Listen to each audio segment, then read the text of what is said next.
Legacy Chapter 58 A Dragon's Wrath I. Konoha. Tsunade was buried in her paperwork, or how the Sandane would put it, the curse of the Kage. It was a deadly curse, I assure you of it, capable of bringing even the strongest of the shinobi to new heights of boredom and despair. The legends tell of many brave Kages that stood against this common enemy and, even though armed with years of knowledge, the enemy still stands strong. "This is ridiculous," Tsunade muttered beneath her breath as she stamped another worthless, yet surpassingly detailed D-rank report of the well-known, catching Mr. Torichan, mission.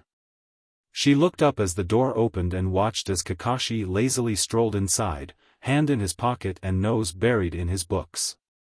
Finally, Tsunade nearly screamed as Kakashi stopped in front of her desk. If looks could kill, Kakashi would already be dust by the angry gaze on Tsunade's face. "I'm sorry I'm late." Kakashi actually looked embarrassed for a change. "I met this pretty little snake in the forest and she wanted to, play, so we did." Kakashi chuckled nervously when he noticed Tsunade's eyes narrowing.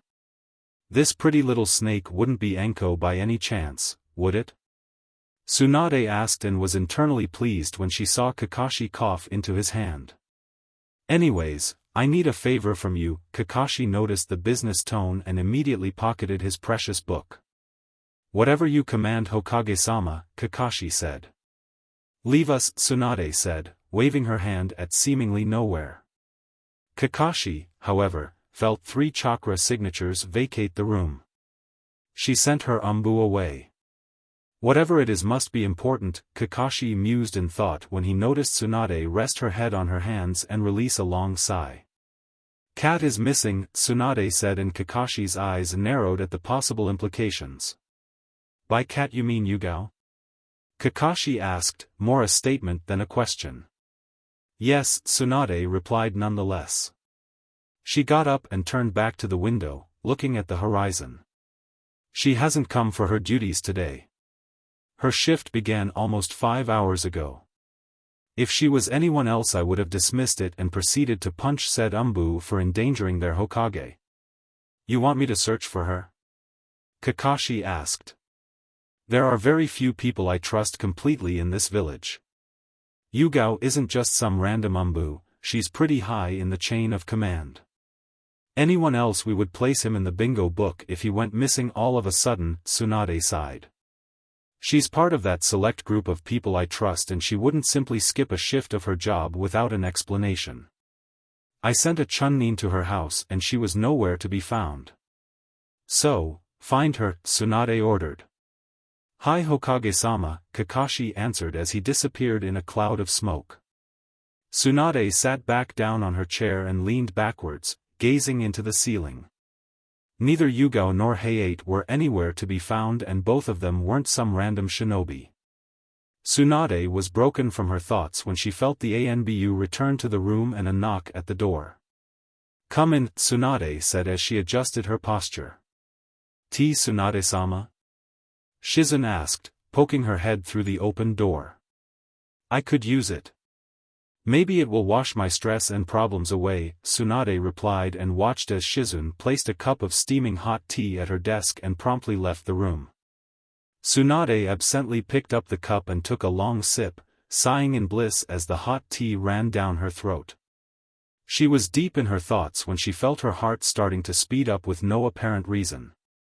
Her breathing rate started increasing as well, and Tsunade immediately shot up from her chair.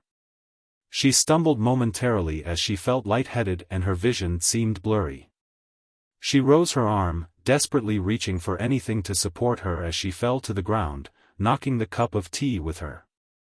She fell to her knees, taking deep breaths and trying to calm her beating heart.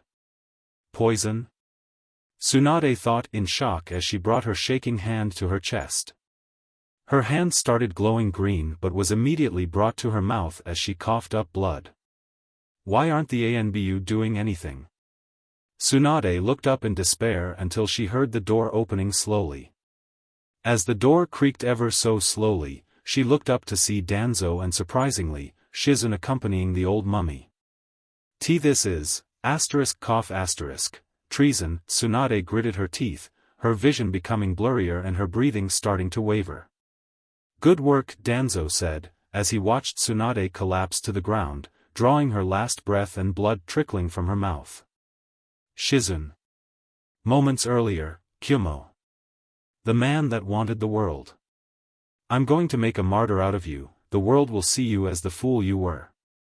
Are you ready, Fugaku?" Naruto asked. "Oblivion awaits." Shinra Tensei. A loud voice broke Naruto from his actions as he tilted his head to the side to see some Akatsuki member with his right hand raised. Naruto vanished in a yellow flash, appearing on the other side of the arena next to Hinata. Fugaku received the blast wave head-on and went flying with Nagato's attack, but I suppose sore flesh is better than death. A single Zetsu immediately emerged from the ground and attached itself to Fugaku, patching up his body in a few seconds. Naruto watched with trembling anticipation as Akatsuki members seemed to pour from the sky. The 6 paths of Nagato followed by Konan and Kisame. "What a happy reunion," Naruto said happily, clasping both hands and bringing them together to his chest in delight. "We have come for you, Kyubi," a white-masked Akatsuki member said. Naruto narrowed his eyes as the white swirly mask opened to show Uzumaki Nagato. "According to my intel, you were supposed to be physically impaired, but I suppose wearing a Zetsu body is a good replacement," Naruto said offhandedly. "And you know very well why you are in that state." "Those eyes do not belong to you," Naruto said, his Sharingan boring straight into Nagato. "And I shall be taking them when I'm through with you," Naruto added in thought. "It matters not. They are just a means to an end," Nagato said as he stepped forward, placing himself in the middle of his paths. Jiraiya, blue, Tobirama, and green, Hashirama, dropped from the Kage box and landed in the arena, or what was left of it after Naruto's match against Hinata. "I am Guru, Spiral Zetsu," Guru yelled. "Did you have a good bowel movement today?" Guru asked with fascination in his tone. What?" Naruto sputtered. "You got some balls coming for B," the Raikage shouted as his lightning armor roared to life. "So it's true after all," Jiraiya sighed sadly. "This isn't the path to peace you told me long ago.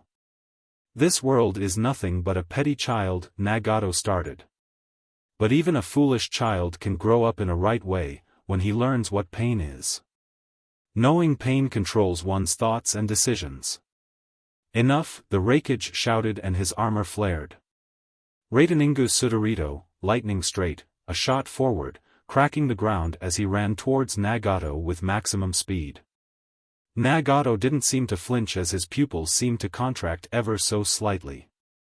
"Shinra Tensei," Nagato said with disdain. Was repelled backwards with tremendous force, tumbling through the ground and crashing near Naruto and the others. "Attacking head-on is foolish against a Rinnegan," Naruto warned, helping the Raikage up. "Raikage-sama," Naruto said. "What do you want, brat?" Snapped. "Leave them to us, go take care of your village," Naruto simply said, ignoring the looks of disbelief he got from "You have your village to defend. Let us take care of them." Oigaki said, snatching Naruto by his collar and bringing him up to his eye level. "If they get away or take B, I'll have your head. Do you understand me?" Snarled, but Naruto nodded nonetheless. Vanished with pure speed, leaving Naruto to deal the Akatsuki. Had his troops to rally and the village to defend. "Sorry B," Naruto said, and B looked at him with confusion. "But I can't take any chances with you," Naruto said, and before B could say anything, he was warped into his Kamui dimension. "Let's even the numbers a little bit," Naruto smirked. "Summoning jutsu," Naruto said, and everyone tensed as he placed his hand on the ground. Naruto was unpredictable, and from a simple summoning jutsu could come the Kyubi or nothing at all. Black, Mito, everyone's attention shifted to the small cloud of smoke. Once it dissipated, everyone could see the black dragon, pitch black armor and mask. Red hair tied into bun with a very large scroll attached to her lower back. Black is the color of authority and power. red, Kushina, and another cloud of smoke. Waist-length blood-red hair coupled with red armor and red mask. A single pitch-black katana with red hilt hand on her back. The most emotionally intense color, red stimulates a faster heartbeat and breathing. It is also the color of love. Yellow, Minato, this time it was a yellow flash instead of smoke. Yellow armor and mask, three-pronged kunai on each hand. Cheerful, optimistic sunny yellow is an attention-getter. Brown, Gaara, absolutely nothing. No cloud of smoke, no yellow flash, no nothing. Cough, I guess he's busy, Naruto muttered. Solid, reliable brown is the color of earth and is abundant in nature. Pink, now, the newest addition to the group. Light pink-colored armor and mask, long raven hair and two twin swords strapped to her back in an X shape.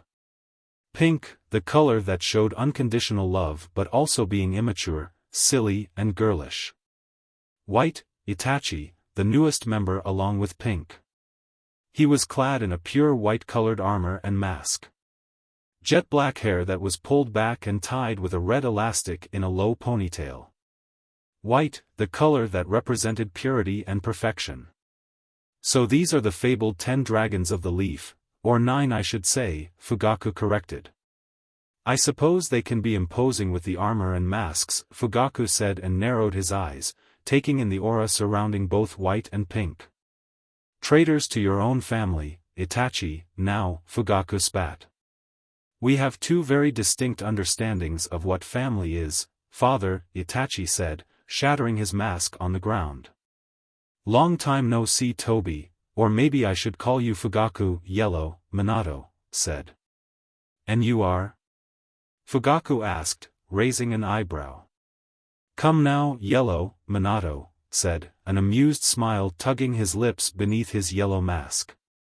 Minato's Sharingan blazed to life, glowing an ominous red behind his mask.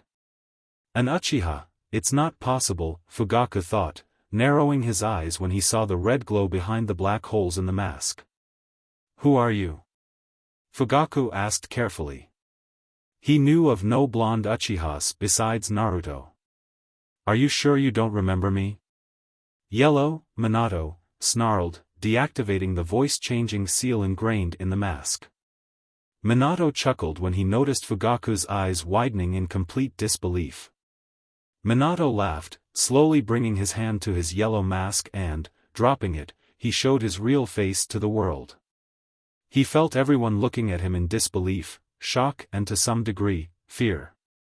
You set my village in flames, you bring death to my people, you force my son into a life of hate, Minato spat with his Sharingan glowing.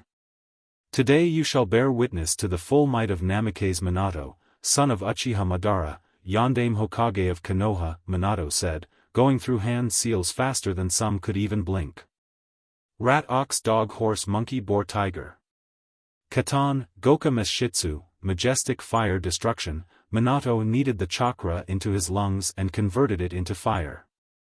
He expelled a massive stream of intense flames, setting the area ablaze and engulfing half of the arena in a sea of flames. Nagato was the first to break from the shock of seeing Minato alive and well. Shinra Tensei, he raised his hand and pushed back the incoming wave of flames. Nagato blinked as there was a yellow flash right in front of him. Nagato still had his hand raised as Minato appeared right in front of him, between Nagato and the wall of fire. Utama Rasengan, giant Rasengan, Minato smashed his sphere of chakra against Nagato, who didn't even manage to use his Preta path to absorb the jutsu. Nagato was blasted backwards and chaos ensued. I'll take Nagato, I have no wish to fight his puppets, Naruto said, and everyone charged forward to their enemy. Hinata-chan, grab a sample of Conan's blood. I know Black, Mito, would love her origami bloodline, Naruto smiled darkly and Hinata nodded. Nagato versus Naruto. Every dragon charged forward, randomly picking an opponent and proceeded to dish the pain either by iron, bone or chakra. Naruto and Nagato were no different and, as such, were ducking it out between themselves. Give yourself up Kyubi, Nagato said, raising his hand and releasing another repulsive wave. Naruto simply used his Kamui and dematerialized his body to avoid the attack. I have no intention of hearing your explanations. You and your Akatsuki are responsible for all the bad shit that happened in this world, Naruto growled. Tobi or Fugaku, whatever, I do not care. He released the Kyubi in Konoha, he drove Kiri into a civil war and he played Yagura like some puppet, butchering thousands of innocents. You, in your holy quest for the Bijou, killed Yujito, attacked the Fire Temple and Takigakure, hidden waterfall village, nearly killing Fu in the process, Naruto spat, glaring at Nagato. You won't get any words, the only thing you will get from me is vengeance, Naruto said just as his Sharingan started spinning into the Manjikyu. Amaterasu, Nagato's body exploded with black flames, consuming the white shell of the Spiral Zetsu. Arg! Spiral Zetsu yelled as the black flames started consuming away his body. Dosamething, he yelled to his guest, his words slurring together due to the pain. Shinra Tensei, Nagato replied, pushing the flames away and dispersing them. Guruguru's body was singed all over with several black specks spread through his shell. Utama Rasengan, Nagato's eyes widened in shock as Naruto appeared in front of him. Nagato, momentarily distracted from Naruto's previous attack, was almost caught off guard. Gakito, Preta Path, Nagato said as a silvery barrier appeared around him and started absorbing Naruto's attack. However, Naruto's frontal assault with a powerful chakra technique was merely a distraction.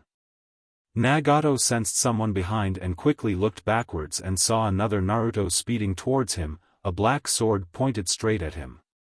Just as the tip of the blade was about to connect with Nagato, a mechanical arm sprouted from his shoulder and caught the blade in his hands.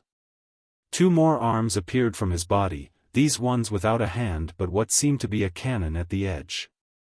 Shura no Ko, Azura attack, Nagato said, each arm aimed towards one Naruto. Both mechanical weapons started glowing and gathering chakra. Just as the arms were about to go off, both Narutos started glowing.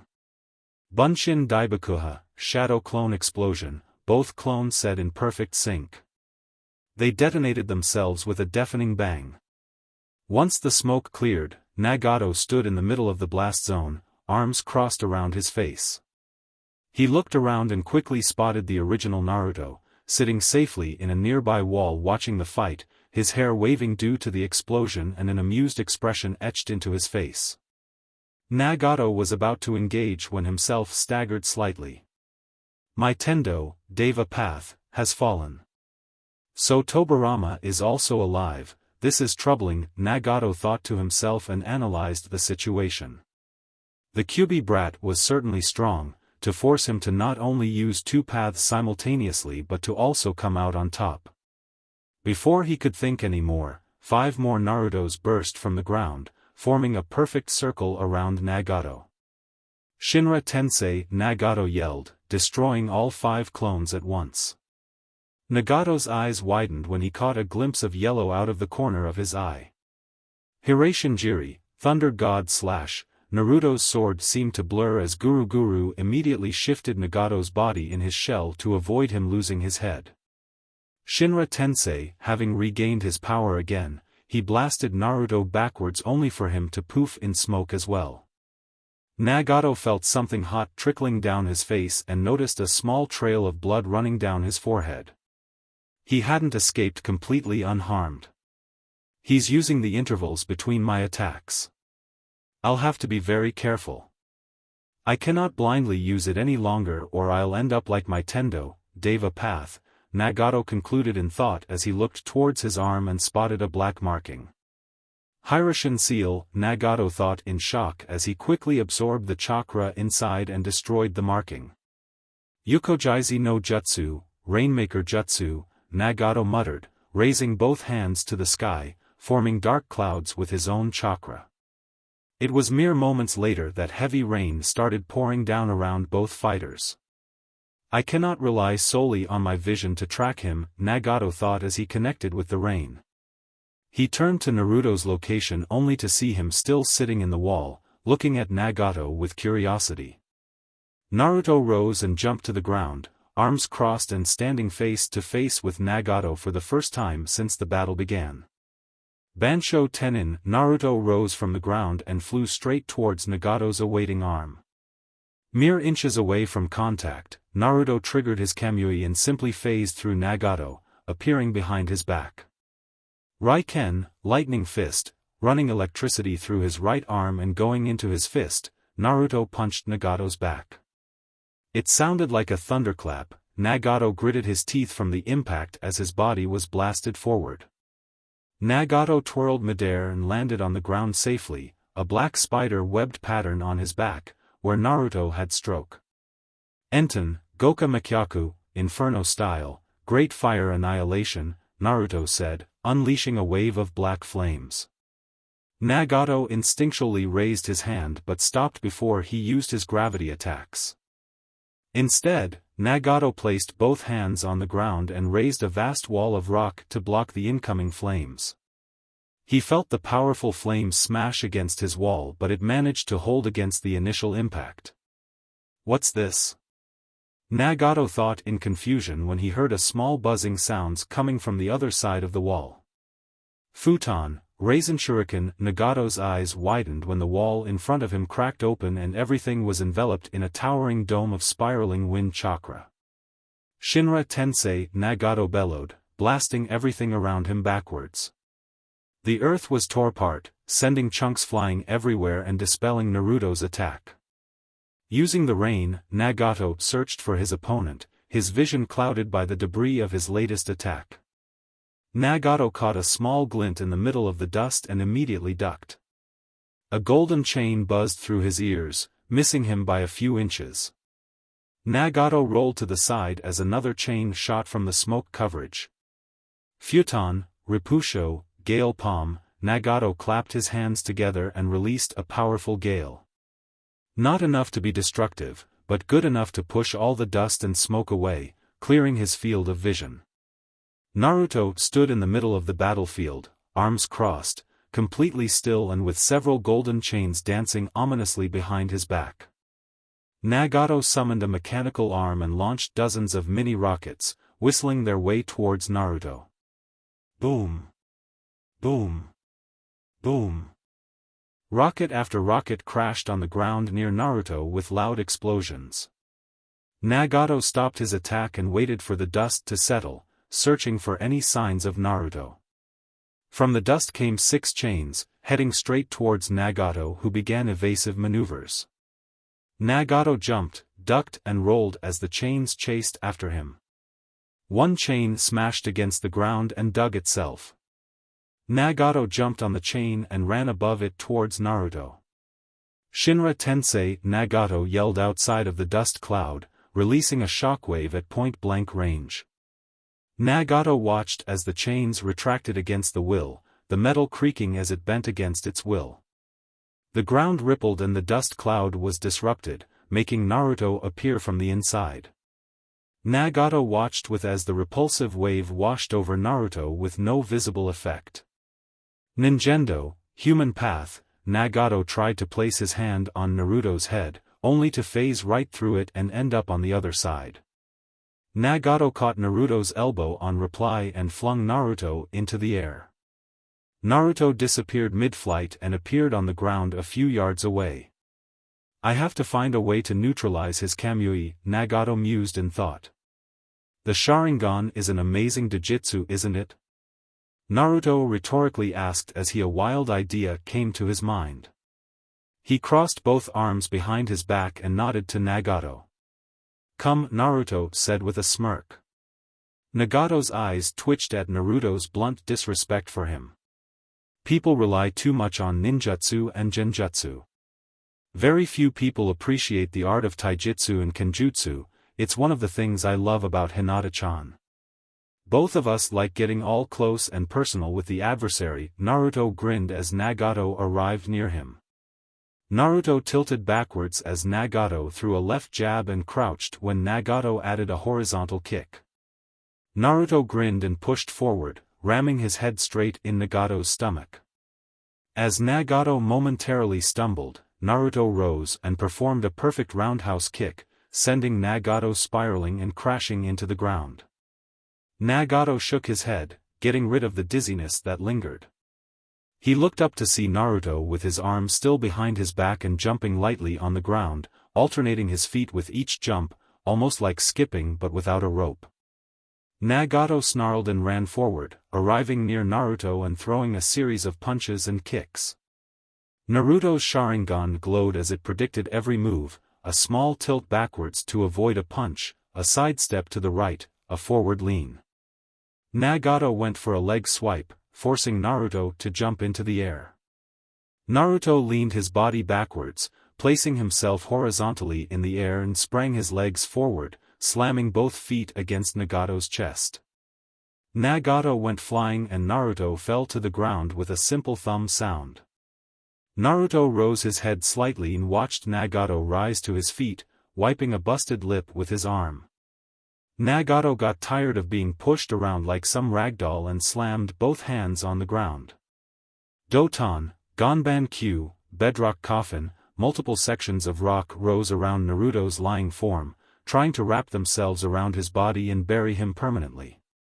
Naruto grinned and raised both legs into the air. He brought them down quickly, transferring their momentum into his upper body, forcing himself to rise and land perfectly on both feet. Without missing a beat, Naruto jumped just in time for the rock slabs to slam where he previously was. Naruto dashed forward and jumped high into the air. Nagato tracked him in the sky and rose his arm as Naruto landed beside him. Shinra Tensei, Nagato yelled, hoping to catch Naruto off guard and blast him away. He had no such luck as Naruto used his Kamui to simply avoid the attack. Naruto grinned and twirled around, trapping Nagato's extended arm with his chin to his chest. Naruto used Nagato's arm for leverage and swung his legs upwards, pinning Nagato's head between them. With a small flick of his body, Nagato was jerked violently into the ground, his head first and the rest of his body following shortly. Naruto disentangled himself from Nagato and jumped backwards to gain some distance. "Your taijutsu is sloppy," Naruto commented. All the physical exchanges had been with his arms crossed behind his back. "How about this?" Naruto said, stomping his feet into the ground and bringing both arms forward. "I won't move from this place," Naruto offered, closing his hands into fists and waiting for Nagato. Nagato rose from the ground and flexed his neck, satisfied by a few crack sounds. Nagato looked up and for the first time saw what an opponent Naruto truly was. He wasn't an ordinary S-rank shinobi that had a single deadly technique, like Deidara's bombs, Haiden's immortality, or Sasori's puppets. No, Naruto was a different kind of S-rank shinobi. The kind that didn't rely only on his bloodlines and powerful abilities. He was a shinobi that had all the traits of a shinobi mastered to their peak. His kenjutsu and bojutsu were deadly, his taijutsu flawless, his genjutsu perfect and his ninjutsu unmatched. He truly deserved the title of God of the shinobi. "It's useless, Nagato," Naruto said, breaking Nagato from his inner musings. "You may have the Rinnegan and be a powerhouse, but all that power is meaningless against someone like me. You are too slow to face me," Naruto taunted, striking the ego of the so-called god. "Nothing will stand against me," Nagato replied, not even slightly angered by Naruto's words. "I may not be able to hit you, but this village will not be able to run," Nagato said as he started floating and shot into the sky. It took a mere second to reach the highest point in the village. Nagato looked down at the village and Naruto, feeling that they were in their right place, beneath him. Nagato's chakra spiked as he stretched his arms outwards, making the sky around him turn a piercing white. "He's too far away, I won't make in time before he blows up the village," Naruto raked his brain for answers. He should have finished Nagato instead of playing around with him and seeing his mastery of over the Rinnegan. Naruto was about to unveil his Rinnegan to counter Nagato when another wild idea come to his mind. "Uchiha!" Naruto roared, slamming his right hand on the ground, each finger carrying small chakra flames. Kenjin, Uchiha Flame Formation. A pure red cylindrical barrier rose from the ground and circled around Nagato, placing him in the center. The barrier wasn't overly large, it stood a few feet away from Nagato, completely surrounding him.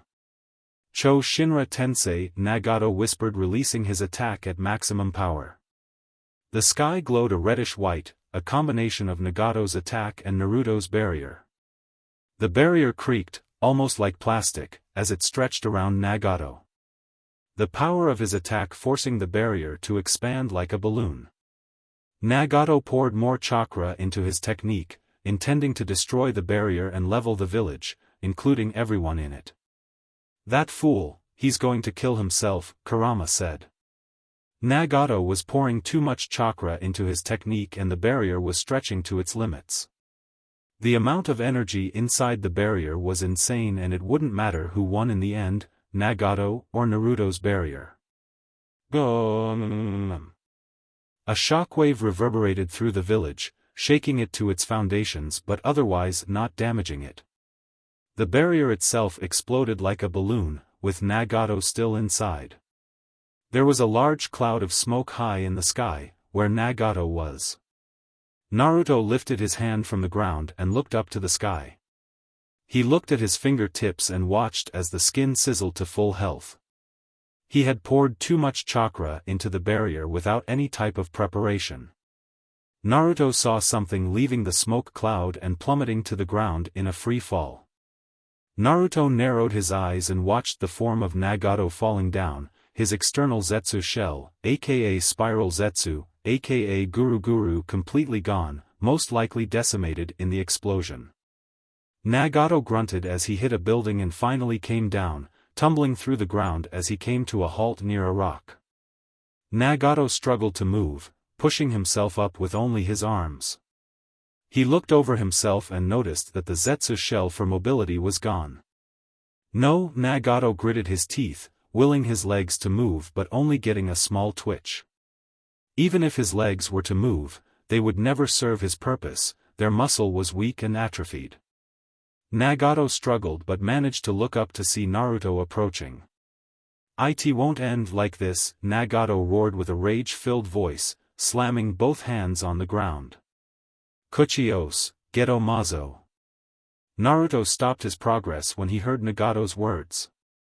His eyes widened when he saw a humanoid hand burst from the ground and try to stomp him. It didn't take long for its decayed-looking body to come out of the ground as well. "This is..." Kurama's eyes widened when he saw the humanoid figure appear. Arr. The Geto Mazo rose from the ground with Nagato sitting on top of its head. "I will show you the power of God," Nagato said, having regained his breathing. The Geto Mazo kept still as Nagato started pouring his chakra into the statue, making a translucent purple dragon to form on his mouth. "Bring me into this, Naruto," Kurama said from his den in Naruto's mindscape. "No, I don't want you getting sucked into the statue," Naruto replied, and Kurama reluctantly agreed. "Besides, he's killing himself. He's feeding the statue his own life force. He may be an Uzumaki but he still is human," Naruto replied. "I suppose it's time I showed the true power my Sharingan," Naruto said to Nagato, who stood on top of the Geto Mazo statue. "The Rinnegan will my trump card should I ever need it," Naruto thought as his Sharingan started glowing. "There are some things that I keep secret from nearly everyone. Only Kurama and Hinata know everything about me," Naruto chuckled aimlessly. "You will be the first enemy to bear witness to the full might of my Sharingan. I'm going to show you why the S-rank title is meaningless against me," Naruto said as his chakra spiked and a silver aura surrounded his body. "Behold, my perfect Susanoo." And with that his chakra seemed to roar and come to life. Naruto's body was immediately shrouded by a large cloud of bubbling silver chakra. Only his eyes remained visible, glowing that blood-red color that haunted so many shinobi. Naruto's aura shot to the sky and started taking humanoid form. The only thing Nagato could do was look up and pray he wouldn't end up beneath a foot of Naruto's Susanoo. Stabilizing, Naruto thought as his perfect Susanoo started taking shape. His Susanoo had translucent silver specter, almost looking demonic. Its form had long, shaggy white hair that reached its waist, with two massive white horns protruding from its head and two featherless wings from its back. Pitch black eyes with fangs instead of teeth and twin scythes strapped around his back. In all honesty, it looked like a visage of the Shinigami itself, if it wasn't for the massive size it had. "Tell me Nagato," Naruto said from inside the head of its Susanoo. Naruto looked like a small dot on his Susanoo's forehead. "Do you feel like a god, or an ant?" Fugaku vs. Minato. Ready for round 2? Minato asked, bending his knees and reading his three-pronged kunai. He had hundreds stored away in his wrist seals, ready to use at any time. "You can't be him," Fugaku stressed, having difficulty believing the man in front of him could be the fourth Hokage. "I watched him die," Fugaku stressed his words. "Does it really matter? I'm here now, and this time nothing will save you from me," Minato said, twirling his kunai. "Ahaha," Fugaku chuckled at Minato's empty words. "If I remember correctly, you died last time we fought." "Really?" Minato asked in curiosity. "I remember shoving a Rasengan up your ass and sending you away with your arm melting," Minato taunted. So he really is him, Fugaku thought, hearing Minato's words about their last battle and found them to be true. "Naruto was right about you," Minato said, breaking Fugaku from his thoughts. "You could have applied all that power you have to the leaf, you could have brought the Uchiha clan into greatness. You could have had everything, a good life, a respectable position in the village as a clan leader, but that wasn't enough, was it?" Minato asked, shaking his head in disappointment. "The world is barely enough," Fugaku replied. "I won't stop until the world belongs to me," Fugaku growled and was about to step forward when he noticed a shift in Minato's eyes. They were spinning, the tomos blurring together and forming a whole new pattern. "A manjikyu?" Fugaku asked in disbelief as he gazed into Minato's glowing eyes. "I always hid away my heritage," Minato chuckled. "Both as request from my father and by fear as well. Fear of being rejected in the village I grew to love so much. I never really trained my eyes and simply left them in the background. I only used my Susanoo once, and it was when I sparred with Kushina-chan and she went berserk," Minato reminisced. "But not anymore," Minato's tone suddenly became serious and his face hard as stone. "It's time I embrace my heritage as an Uchiha and wielder of the Sharingan bloodline," Minato smirked when he noticed Fugaku gulp. Minato shot forward, cracking the ground and leaving a trail of dust behind. Fugaku watched as Minato approached him, his Sharingan seeing the enemy incoming, frame by frame, like a slow-motion movie.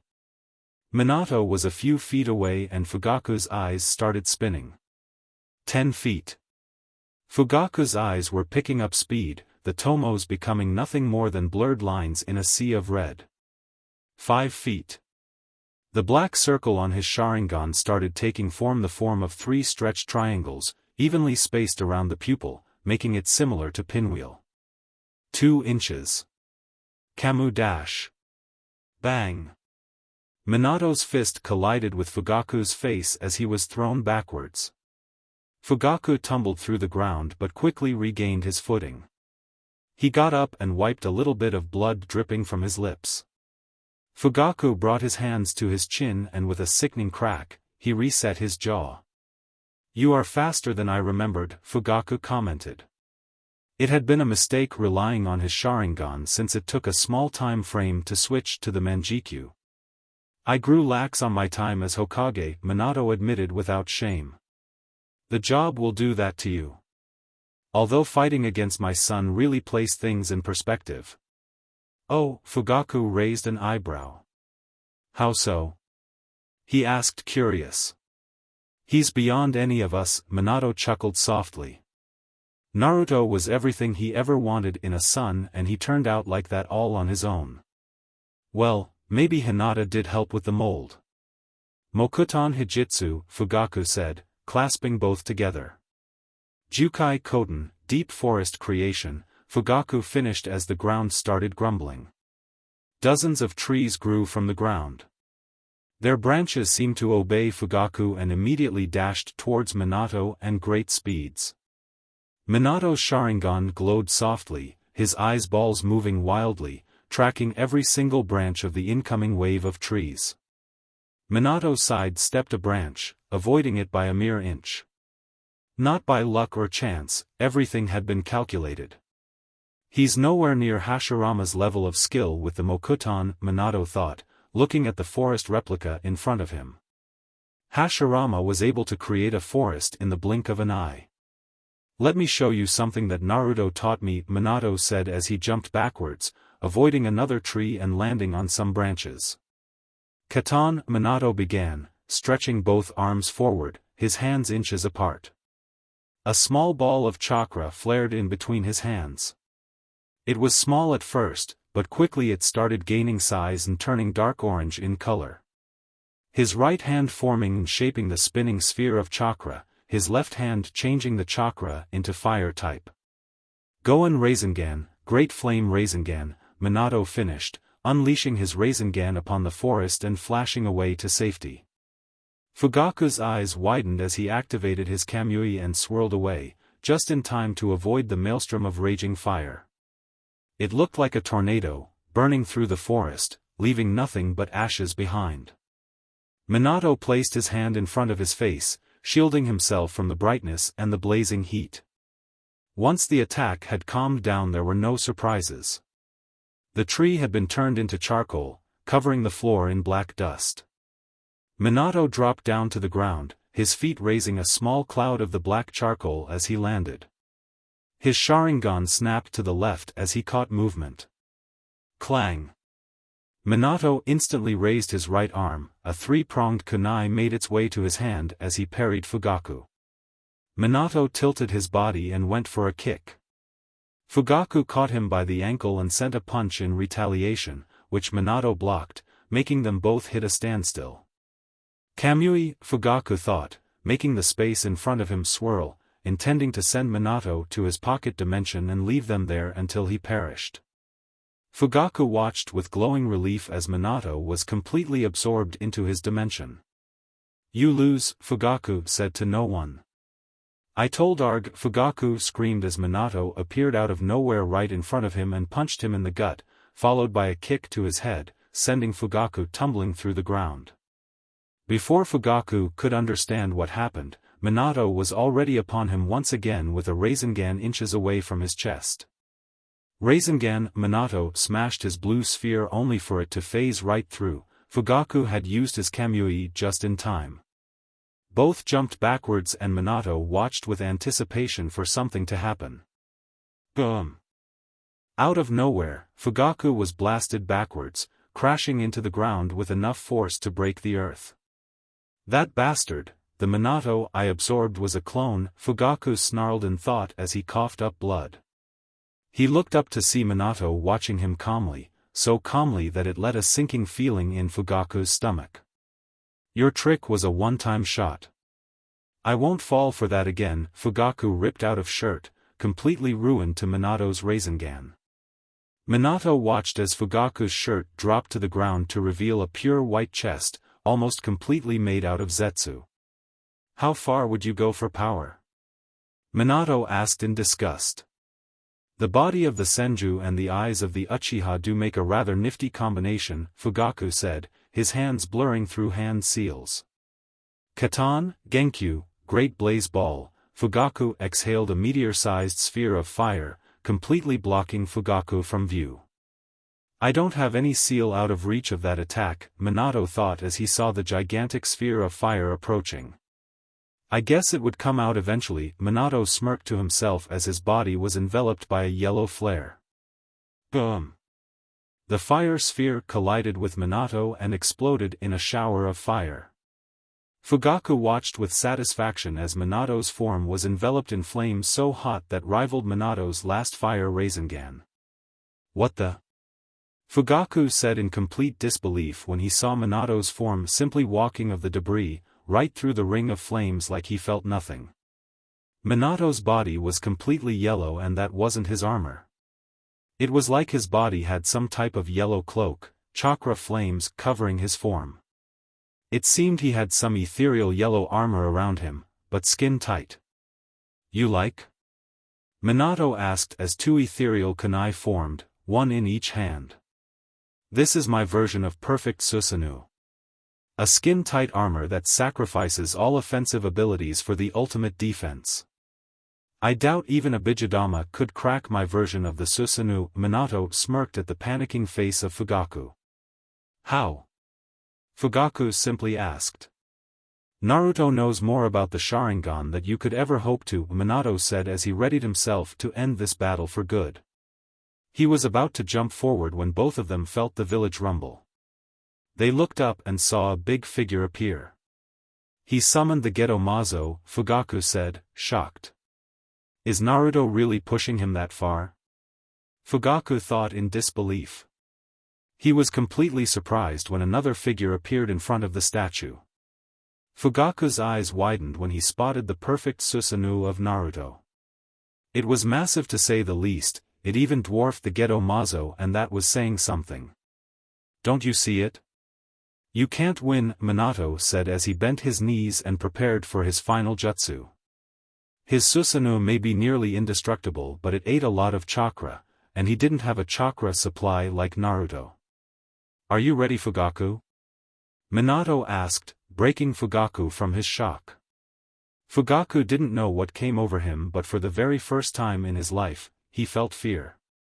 It hit like a ton of bricks. He couldn't win, he would never be able to win. Everything he ever done was pointless against someone like Naruto. "The third and last level of my Hiraishin," Minato said, and Fugaku could only watch as the ground around him lit up like a Christmas tree. Dozens, if not hundreds of Hiraishin seals riddled the grounds, the dislodged rocks, the walls, everywhere. Hiraishin no Mai, Dance of the Flying Thunder God. And with 3 simple words, Minato began his onslaught. Fugaku immediately triggered his Kamui and could only look in despair as dozens of Minatos appeared in around him. Fugaku took a step back to avoid getting slashed by a kunai. He tilted his head only to see another Minato coming for him. He used his Kamui to dodge and nearly screamed in fright when another Minato appeared in front of him. And that was when it hit him. Minato was using his Hiraishin at such great speeds that even Fugaku's Sharingan couldn't track him. He was moving so fast that it seemed they were multiple Minatos coming at him from all directions when in fact it was only one. 10 seconds. Fugaku gulped when he felt his Kamui ability stretching thin, but he couldn't do anything. He couldn't even make hand seals because he needed his fingers to become tangible, and he knew Minato would slice them off in the blink of an eye. 0 seconds. Minato noticed the slight shift in Fugaku's chakra network and took immediate action. The first move would be crippling him. Minato flashed near Fugaku, who didn't even seem to flinch in acknowledgement. Minato slashed with his kunai, beginning in his left eye, crossing the bridge of his nose and ending of Fugaku's right eye. "Argh!" Fugaku screamed as he dropped to the ground. He clutched to his face, blood dripping freely into the ground and his eyes completely destroyed. Fugaku didn't get to scream much more as Minato flashed in front of him and finished him with a point-blank Rasengan to his chest. Fugaku's body ripped through the ground as the blue sphere drilled into his chest, nearly tearing his body apart the instant it hit him. Minato lost track of Fugaku as he dropped to his knees, his Susanoo vanishing and taking deep breaths. His chakra stores were empty, his Susanoo coupled with the final level of the Hiraishin for so long had taken its toll. Minato had done his part in this battle and he proceeded to flash to safety, to rest his body. "Konan vs. Hinata, do you know what you're doing?" Hinata asked. "I have received the will of God and I must kill you. Any last words, little girl?" Konan asked in her traditional neutral and cold voice. "Bring it," Hinata replied. "Shikigami no Mai," Konan said, her body and clothing turning into small sheets of paper, the size of exploding tags. 2 white wings materialized behind her back, made completely of said paper. Konan flapped her wings, raising in the air and diving towards Hinata. Just as Konan was about to make contact, Hinata triggered her water body technique and dropped into a puddle of water, letting Konan fly by harmlessly. The water quickly moved its position, making Hinata reappear on the other side of the battlefield. Konan waved her arm towards Hinata, making hundreds of exploding tags burst from her arm and fly towards her. Hinata used her Byakugan and noticed that the tags were coming from all directions, circling around her and preparing to detonate. Shugohack Rokujuyan Sho, Protective 8 trigrams 64 palms. A similar version to the Kaden technique but far more effective against Konan's attack. Hinata's hands glowed a soft blue. To the naked eye it would be just that, but to anyone with a Dojutsu or enough talent in sensing, they would be able to notice extremely thin, sharp chakra blades protruding from each of her fingers. Hinata waved her arm downwards, slicing dozens of bombs tags and turning them into worthless pieces of paper on the ground. Hinata's arms were picking up speed, looking almost like blurs and forming some sort of barricade around her, similar to the Kaden, but with chakra blades that sliced anything that came even near it. As time got by, the tags started decreasing in number by the dozens, and in just a couple of seconds they were nearly reduced to dust on the ground. Tisk, Konan huffed in annoyance. Her attack should have been enough to finish her, but apparently Hinata's reputation as an S-rank shinobi was well earned. Konan blinked as Hinata was suddenly at her face in a burst of speed. Konan quickly found herself on the defensive against Hinata's vicious strikes with both power and speed. Hinata went for a palm thrust into Konan's chest only for Konan to burst into hundreds of papers. The papers swirled around Hinata as they flew off and slowly started clotting together, giving Konan's form back. Konan blinked as she stumbled backwards, barely avoiding an array Senbon. The needles were so small and were thrown with such remarkable speed and precision that she nearly got hit. Tsutenkyaku, heaven kick of pain, Hinata came down from the sky, her heel hitting against Konan's back and smashing her into the ground in a large explosion. Hinata watched as Konan's form wavered as she fell apart into sheets of paper. Her Byakugan caught a blur and Hinata jumped away, avoiding several paper chakrams. Hinata twirled around and blasted forward. Konan's eyes widened as Hinata closed the distance in the blink of an eye and all she could do was bring her arms up to shield herself. Smash! Konan was blasted backwards, crashing through the ground until finally coming to halt. Hinata took a Senbon and took a small blood sample from the ground where Konan had been it. She quickly sealed the Senbon back in her wrist seals and waited for Konan to get up. Konan dug her way out of the rubble and spat blood to the ground. She had enough with the Hyuga girl. She was going to end her no and go to help Nagato against with Kyubi brat. Konan was about to unleash her ultimate technique when she felt a change in Hinata. Your aura has changed, Konan commented with curiosity. It's called Senjutsu, Hinata began, her purple markings around her face seemed to glow with energy. By absorbing natural energy and finding the proper mix with the physical and spiritual energy that make chakra, I can create a new mixture called Senjutsu chakra. You would need to feel it to truly understand it, Hinata said softly, with clear passion in her voice. The thing Senjutsu chakra allows, it's truly amazing and scary sometimes. Naruto only uses Senjutsu to boost his own power to levels that can defy logic, but I am more subtle about it. To me, Senjutsu isn't only about power. The medical's applications of Senjutsu are limitless. I can forcefully inject it into a chakra system and completely petrify a person, or I can use it to push to my body to levels never before reached, Hinata said seriously. I can regenerate vital organs instantly, regrow limbs in a matter of seconds, push my body to the ultimate level by opening the 8 inner gates and live to tell the tale, Hinata laughed softly, raising her hand into the air, the purple marks spreading around her arm like a snake. The power of the world, in the back of my hand. As long as I have chakra, I don't fall in battle, Hinata said as her Byakugan flared to life once again. The world around her lighting up like a fire, her eyes able to see the natural energy around her. Running through the ground like endless rivers, flying in the wind like flocks, running deep in her veins like blood. The possibilities with Senjutsu are endless, and I've just began to truly understand how chakra really works, Hinata said, ever so slowly lowering her right. Like this, Hinata said, and slowly tilted her head. Conan's eyes widened when her hair seemed to increase to impossible lengths, and before she could think of a proper response, Hinata's hair wrapped itself around Conan, pinning her wings to her back. Without a hand seal or anything else, Hinata's hair started rotating mid-air until it whiplashed Conan to the ground at neck-breaking speeds.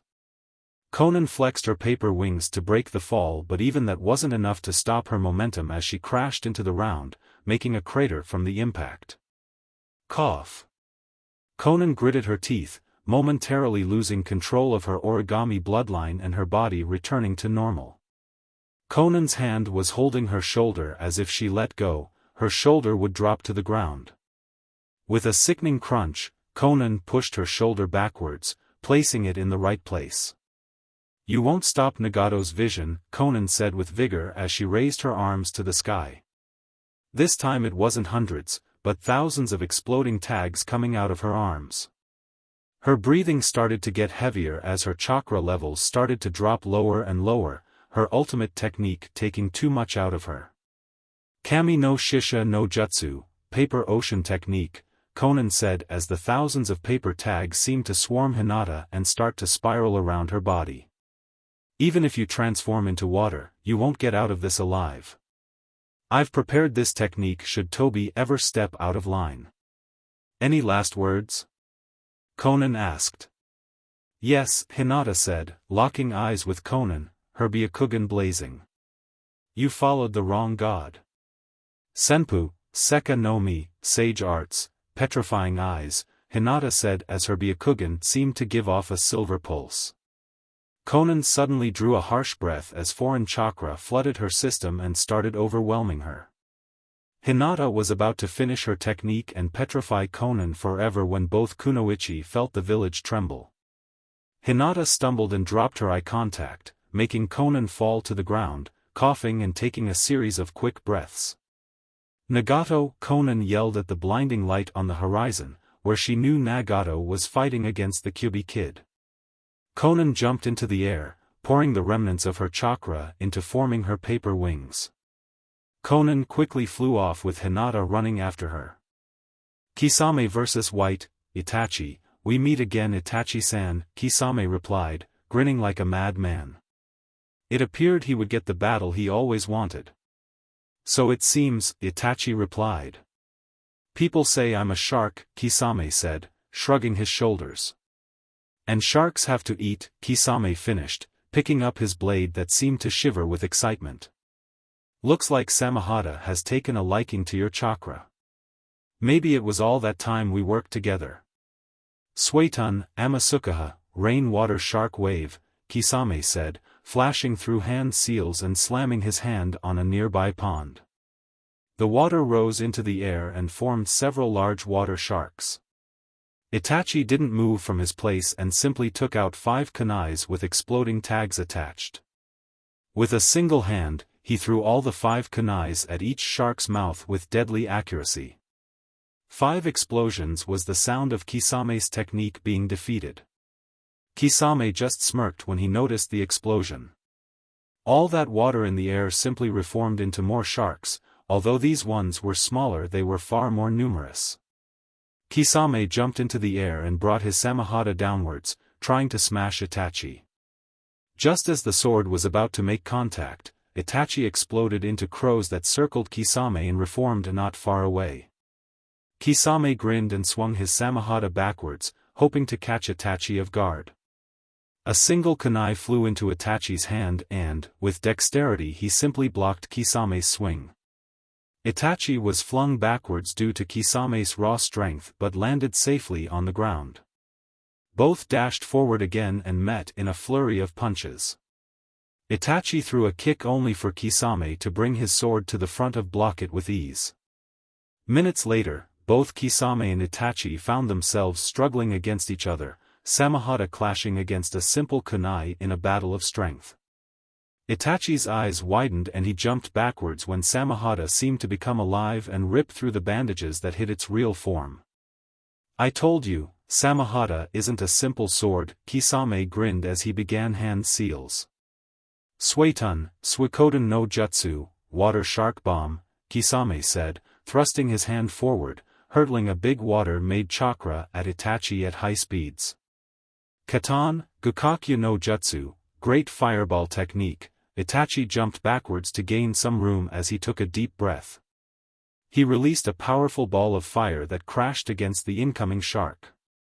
Both technique neutralizing each other in a cloud of steam. Kisame took Samehada by the handle and scanned his surroundings for Itachi, the steam clouding his vision. "You lose." Kisame's head twitched ever so slightly as Itachi seemed to shimmer behind him and place a simple kunai at his neck. "You really are a prodigy of the Sharingan," Kisame laughed, not at all intimidated by the kunai at his neck. "But I think you underestimated me," Kisame grinned, bursting into water as another Kisame appeared behind Itachi, this time placing Samehada at Itachi's neck. Kisame felt a small spike on Itachi's chakra and almost bubbled with excitement. "So you are going to use those eyes?" Kisame asked, not needing to see the manjikyu on Itachi's eyes. "I already was." Kisame's head did a 180 and saw another Itachi looking at Kisame with a neutral face. The Itachi at Kisame's mercy only shimmered out of existence, no water, no smoke, no crows, like it was never there to begin with. "Impressive," Kisame said, lowering his blade and looking at Itachi carefully. "You got some new eyes, I see." "A gift," Itachi simply replied. "How about we end this right now?" Kisame asked. "Our most powerful jutsu against each other," Kisame offered and Itachi simply nodded. Itachi's eyes began glowing as Kisame began working through a long chain of hand seals. "Suetun, Daikoden no Jutsu, super water shark bomb," Kisame shouted, thrusting both hands forward as a gigantic shark barreled towards Itachi, its massive jaws opened and ready to swallow anything on its way. Itachi was enveloped by an orange glow, signifying the use of his Susanoo shield. In just a few seconds, Itachi was completely surrounded by his fully formed Susanoo, complete with a sword on its right hand and a shield on its left hand. "Yata no Kagami," Itachi simply said, putting his red shield forward. The Yata mirror, an ethereal red shield that was rumored to be endowed with all 5 nature transformations, capable of negating any type of opposition, whether it's spiritual or physical. The rumor was about to be put to the test as the massive water shark approached. The shield lived to its expectations as it didn't even buckle when the water shark crashed upon it. Taking use of Kisame's shocked face upon seeing his strongest ninjutsu attack negated like it was some little pawn trick, Itachi took his sword of Tatsuka and thrust forward, piercing through Kisame's chest. Kisame didn't scream out in pain or anything, perhaps he was still shocked, or maybe he just didn't feel anything. "Itachi, it seems that in the end, even a shark gets eaten," Kisame said as his form started to crumble and he was absorbed into the sword, sealed for all eternity. Blue, Tobirama, vs. Deva Path. "Why do you follow the Kyubi brat?" the Deva Path asked in his monotone voice. "Because I believe in his ideals. He and I, we are both realists. We see the world as it is, not as we'd like it to be," Blue, Tobirama said. "And he, unlike my older brother, doesn't think this world will know peace with friendly talks and by playing nice. He will reach peace, one way or another," Blue finished. "I see," the Deva Path replied, narrowing his eyes. "Who are you?" he asked with simple curiosity, no real need to know. "My name matters not. I'm the man that will support Naruto to the best of his abilities, and if that includes killing you, then so be it," Blue, Tobirama said, clasping his hands together in a prayer sign. "Suetun, Baku Swishuha, great exploding water wave," Blue, Tobirama said as spiraling vortex of water appeared in front of him. The vortex exploded from the top, coming down against the Deva path in the form of a gigantic wave. Shinra Tensei Deva path raised his hand, pushing the wave backwards. The remaining water circled around the repulsive barrier. If Nao's information is correct, he should have a small interval between attacks. Blue, Tobirama thought as he watched the water calm down and the Deva path lowering his arm. Blue flexed his right wrist, making a pop sound followed by a small cloud of smoke. Blue took the handle of whatever came out of the storage seals and channeled chakra through it. The handle seemed to roar to life, forming a blade of sparkling yellow light. It's the first time I've ever laid eyes on the Raijin no Ken, Sword of the Thunder God. If I remember correctly, it belonged to the Nidame Hokage of the Leaf, Senju Tobirama, the Deva path said, not the slightest impressed by the legendary sword. Not belonged. Blue, Tobirama said, bringing his hand to his blue mask. Belongs. Blue said, dropping the mask to the floor and showing his face with 3 red markings and shaggy white hair. Senju Tobirama, the Deva path simply said, taking in the man in front of him.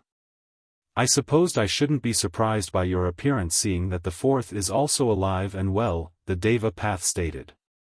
Suetun, Suedanya, severing wave, Tobirama spewed a highly compressed jet of water. The jet ripped through the ground like a knife through hot butter as it approached the Deva path. Shinra Tensei, the Deva path shouted.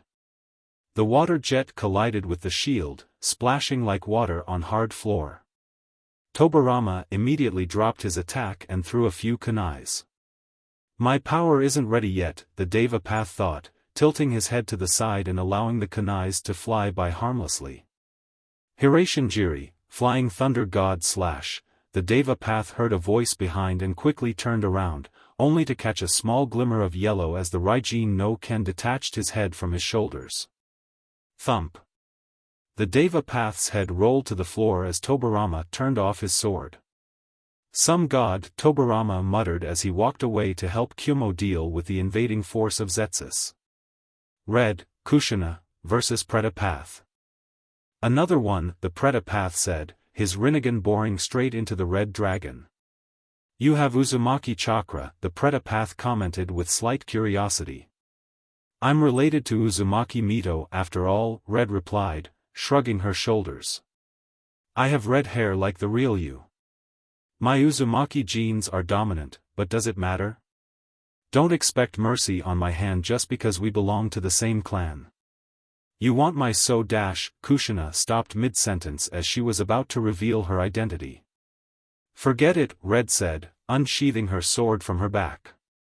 Futon no Yoroi, Red said, her body gaining a small blue aura around her, almost invisible to the naked eye but like a light bulb to the Rinnegan. Issen, chakra wave, Red flicked her sword, releasing a blue crescent wave of chakra towards the Preta path who held his ground. The Preta path allowed the jutsu to hit him head-on, only for the technique to disappear upon contact. He completely absorbed my attack. He must be the Preta path, Red concluded in thought, deciding to resort to more physically oriented attacks. It was lucky that she was a more physically oriented fighter. Even with her slender frame she still packed quite a punch. Red took a deep breath and allowed her body to relax. Her aura begun shutting down as she dropped her wind armor. No use in wasting chakra when the enemy could simply absorb it into his own reserves. Red buckled her knees and shot forward, leaving a trail of dust. Red swung her sword, the blade whistling as it cut through the air with ease. The Preta path instinctually ducked and jumped backwards to gain distance from his opponent. He himself wasn't an offensive path but more of defensive one, and against a fast and powerful opponent like the Red Dragon, the Preta path found himself troubled. The Preta path quickly found himself on the defensive against Red's unrelenting attacks and vicious strikes. Red narrowed her eyes when she saw a black metal rod appear from the Preta path's hands and parry her sword. Both weapons clashed with a resound bang, orange sparks flying as both metals grinded against each other in a battle for supremacy. Red took a single hand from her sword and pointed it straight at her opponent. The Preta path noticed a small glint in her palm.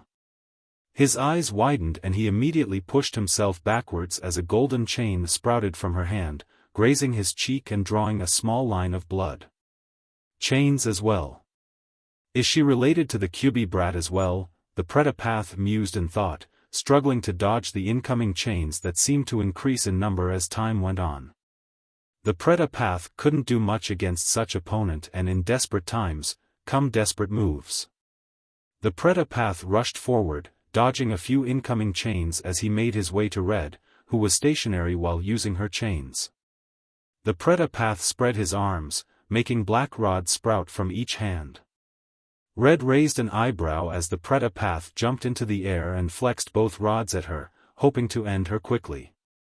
Red tilted her head in confusion as two chains shot from near her feet and wrapped themselves around the rods, snapping them like rotten wooden twigs. Red swung around and smashed her foot into his chest, sending the Predapath sailing through the air and landing harshly on the ground.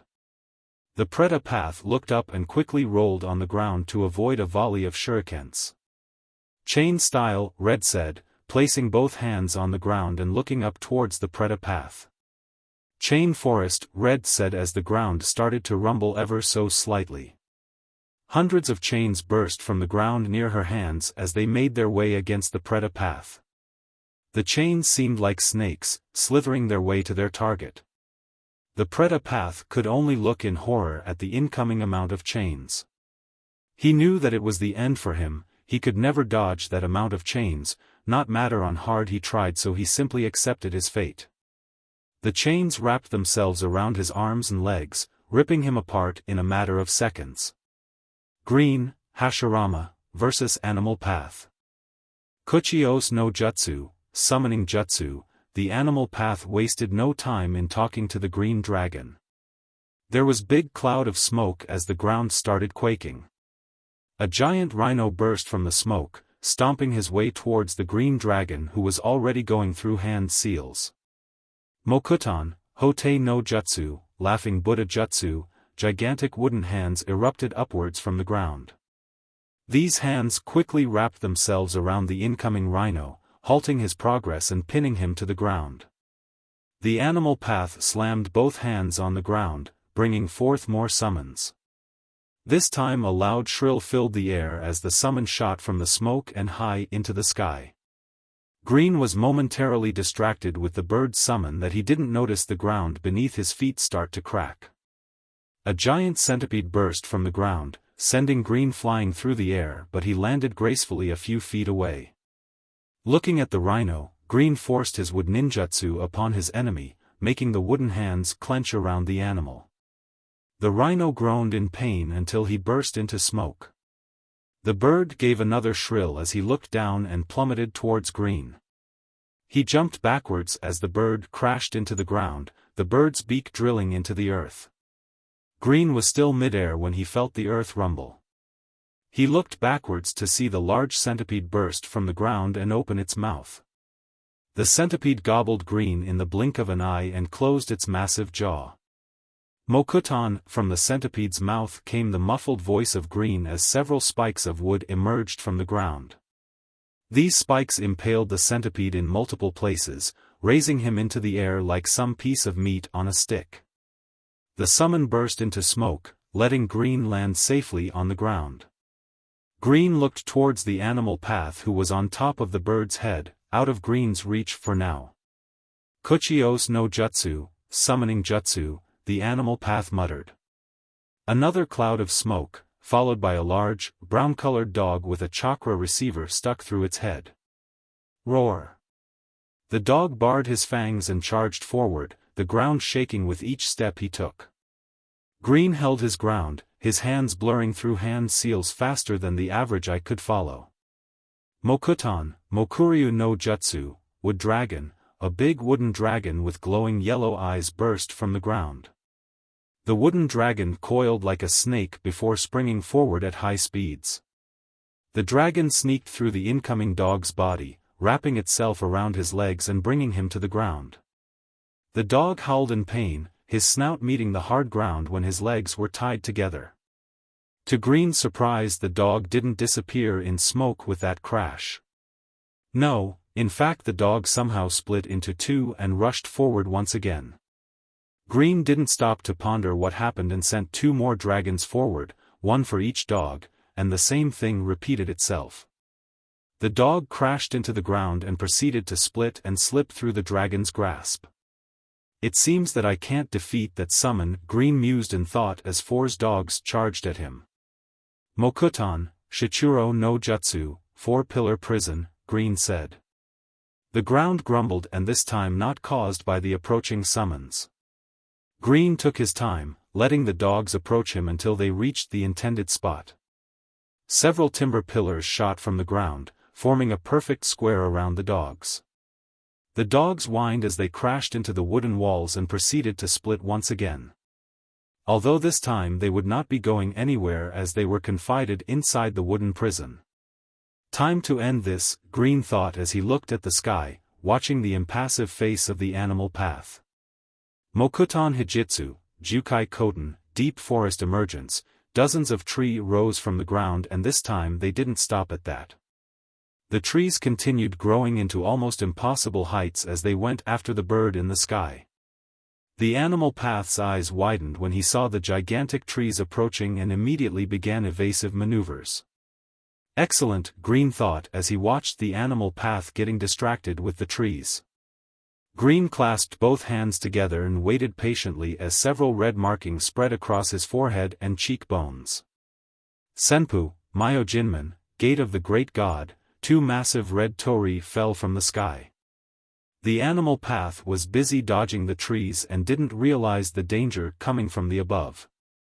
Each torii landed on one of the bird's wings, bringing him to ground level with a loud crash. The animal path jumped as the bird crashed into the ground and disappeared in smoke. He was about to summon more when the wooden trees wrapped themselves around his form. "It's over," Green said, dropping down from the trees and landing in front of the animal path. "Nothing will stop me," the animal path said before Green removed as the chakra receivers, making the body fall to the ground dead. He was already dead, but this time he wouldn't be a puppet anymore. Pink, now, versus Azura Path now dropped her mask onto the ground. It was no use hiding her face and identity when Fugaku had just told the world who was hidden beneath it. The old hag won't be happy about this, now grinned to herself at the thought of the old Senju hag rambling. "Traitor to your own family," the Azura Path said, several mechanical contraptions bursting from his body. Fugaku was the traitor, now spat back, not appreciating being called traitor. "He killed my sister just because she didn't follow his orders blindly like the rest of my pathetic clan," now gritted his teeth. She hoped that Minato was giving Fugaku what he deserved. "We were great, you know, once, but Fugaku drove us into this quest for power and in the end, he ruined us. It's interesting how a single person can influence the world," now sighed sadly before looking up and looking at the Azura Path, knowing that Nagato was listening behind this puppet. "And he will do the same thing to all of you," now warned. "He cares only for himself. He doesn't share your goals, Nagato. You want peace. The only thing he wants is control over everything, and he will kill anyone that tries to oppose him." "I think you are mistaken about me now," the Azura Path said, a slow chuckle escaping his lips. "Even I know there are no loyalties in the Akatsuki. Everyone is in there for themselves. Some for art, some for money, power, others just for fun of it, but in the end, they all did what I ordered," the Azura Path replied as his weapons readied themselves. "Just, like, you," the Azura Path pointed out, emphasizing each word as his head seemed to open to reveal to a cannon. He started gathering energy just before unleashing a powerful chakra blast. Now dropped her head, her eyes finding the floor. "I know," now said softly, ignoring the incoming missile of chakra. "I have my fair share of sins to atone for, and I think this is a good beginning," now said, taking both swords from her back. Now raised her head, her eyes bearing a look of fierce determination. She extended both arms forward and sliced the incoming chakra ball with ease, making it explode right in front of her. She raised a single arm to her face, shielding her eyes from the heat of the blast. Her Sharingan caught movement through the cloud of smoke and she immediately jumped backwards. The ground where she stood exploded when a small missile landed on the ground. Now looked up to see several more missiles heading towards her. She turned around and started running from them. She looked backwards to see that the number of missiles had diminished but the remaining ones seemed to be tracking her. Now placed a single sword in her back and used her free hand to take out several shurikens. With precision only the Uchiha clan was known for, the shurikens hit the missiles, destroying them right in midair. Katan, Gukakyu no Jutsu, Great Fireball Technique, now took a deep breath and released a powerful fireball that burned its way towards Azura Path. He remained in place as the blast of fire crashed upon him. Now narrowed her eyes when she noticed that the Azura Path took the Jutsu head-on but seemed unharmed. As the smoke cleared, the Azura Path stood unharmed. His traditional Akatsuki cloak was ruined, leaving him bare skin from the waist up. Instead of the traditional pink color of skin, Azura's chest was nearly all silver in color, with several metallic plates. Tisk now thought when she noticed that her fire attack did nothing but to melt his clothes. She would need more heavy powerful attacks if she wanted to break through the shell of his. Genjutsu was out, Taijutsu was well since she didn't have enough raw strength to break that kind of metal. Ninjutsu it is, now thought with a grin, her Sharingan slowly spinning and her black tomos blurring together to give birth to her eternal Manjikyu Sharingan. She shivered when she felt the usual rush of chakra into her eyes. Only shinobi with Dojutsu could ever relate. It was like scratching that itch that wasn't really painful but it was enough to be uncomfortable. Perhaps she was just like to using the Sharingan, or maybe it was the enhanced vision that came with it. She took a deep breath and pushed those thoughts away. She was in the middle of a battle and even the slightest of distractions could prove deadly. She slowly rose her eyes lids, the world around her lighting up. She blinked slowly as she watched dozens of incoming missiles, courtesy of the Azura Path. Now stood her ground, watching the incoming missiles approach ever so slowly, 1 inch at a time. Her eyes started releasing a soft reddish glow as a purple aura manifested around her body. She took her last sword and cautiously placed her in her back, as if with a too hard of a movement they would break. The swords were the last remaining links she had to her sister along with her eyes. It barely took a second for her Susanoo to roar to life, shielding her body from the incoming threat. Now watched as the first missile hit her Susanoo shield and simply squashed itself like a mosquito in a window. The same fate happened with the following missiles. They didn't even scratch the surface of her ethereal shield. Now Susanoo grew in size, manifesting itself to its full height. A single, vibrant red-colored sword appeared in her right hand. Now flexed her own hand and the Susanoo gripped the sword tighter. Now cocked her arm backwards and pushed her sword forward at blinding speeds. The Azura Path dodged to the side and replied with several chakra blasts that crashed upon her Susanoo. While powerful in his own right, the Azura Path didn't have the weapons necessary to break through Nao's ultimate defense.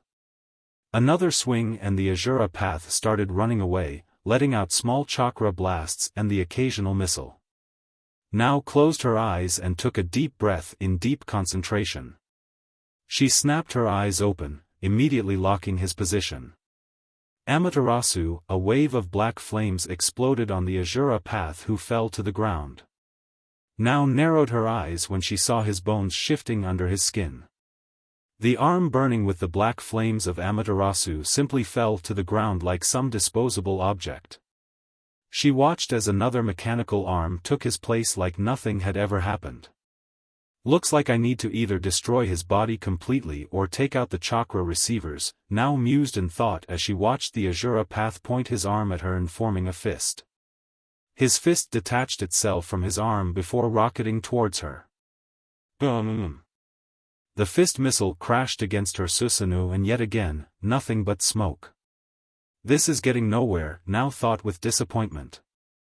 They were at a standstill. Her only way of winning was with destroy his body with her Susanoo, but he was too slippery for her to hit him. Kane Bodhi, flame body, now thought, dropping her shield and channeling fire chakra through her body, making it explode with fire. She bent her knees before throwing herself forward towards the Azura path. Kasai no Ken, fire fist, her right fist glowed a dark orange as she swung her arm at her opponent. The Azura path simply tilted backwards, watching the trail of flames her fist left behind. Now thrust her left arm forward. Hitama, fireball, a small fireball exploded from her arm hitting the Azura path straight in the head.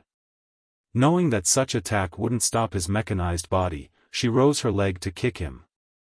The Azura path swiftly caught her leg by the ankle and threw her away like some rag doll. Now twisted midair and landed safely on the ground. Her eyes started glowing once again and her reddish aura of fire started darkening into a menacing pure black. Amaterasu no Yoroi now said, standing there with her body completely covered in Amaterasu flames. She's feeding her chakra into the flames to stop them from burning her, the Azura path thought and prepared as now blurred forward.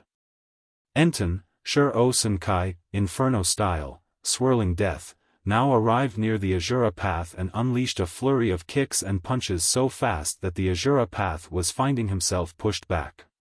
He couldn't block those attacks or he would be hit with the powerful black flames. Enten, Hai-O Arakuru, Inferno style, raging fire, the Azura path's eyes widened when now unleashed a wave of black flames from her arms. The Azura path pointed both arms forward and released a couple chakra blasts to dispel the attack. He watched as the flames fell to the ground and started eating away the rock.